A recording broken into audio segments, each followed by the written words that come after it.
Assalamualaikum warahmatullahi wabarakatuh. Kembali lagi bersama channel Rentang Kisah. Kali ini, saya akan berbagi kisah tentang Nabi Ibrahim alaihi salam saat bertemu ayahandanya di padang mahsyar kelak. Dalam kisah ini dan kisah-kisah lainnya di channel Rentang Kisah, kita diharapkan dapat mengambil hikmah yang ada pada kisah-kisah tersebut.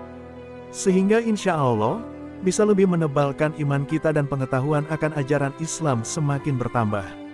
Dari Abu Hurairah radhiyallahu anhu, Rasulullah sallallahu alaihi wasallam bersabda, pada hari kiamat kelak, Nabi Ibrahim alaihi salam bertemu dengan ayahnya yang bernama Azar.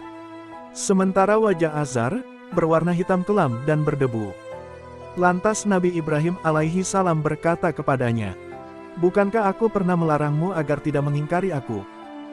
Lalu ayahnya menjawab, "Hari ini, aku tidak akan mengingkarimu."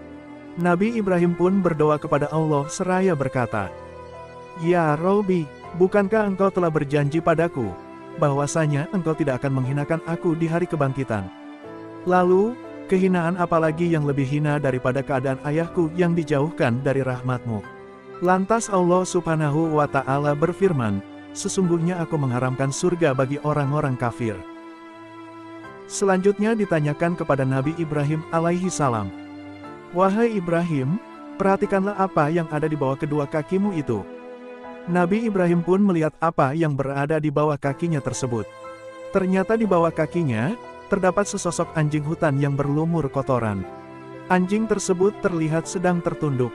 Lalu kemudian, kaki-kakinya diikat dan dilemparkan ke dalam neraka. Hadis riwayat Bukhari. Teman-teman mukmin semua, sesungguhnya Allah mengharamkan surga bagi orang-orang kafir. Dan barang siapa yang meninggal dalam keadaan kafir kepada Allah, maka ia akan kekal di dalam neraka. Semasa di dunia, Nabi Ibrahim selalu mendakwahi ayahnya untuk mentauhidkan Allah. Akan tetapi ajakan itu selalu ditolak.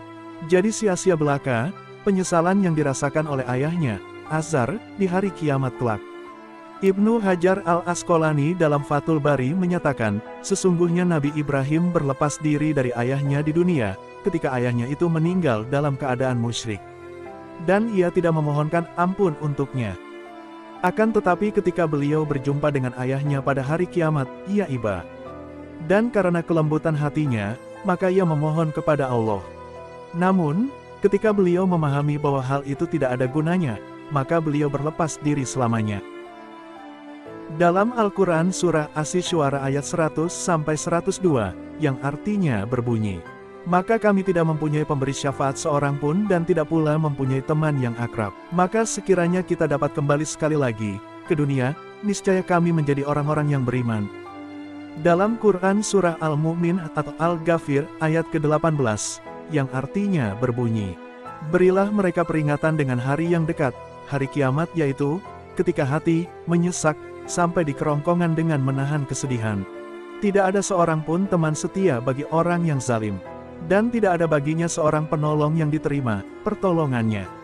Makna dari ayat tersebut yakni, bahkan seorang anak, sanak saudara, ayah ibu, maupun keluarga, teman, tidak akan ada yang bermanfaat bagi sesamanya di hari pembalasan kelak, jika tidak dalam keadaan muslim.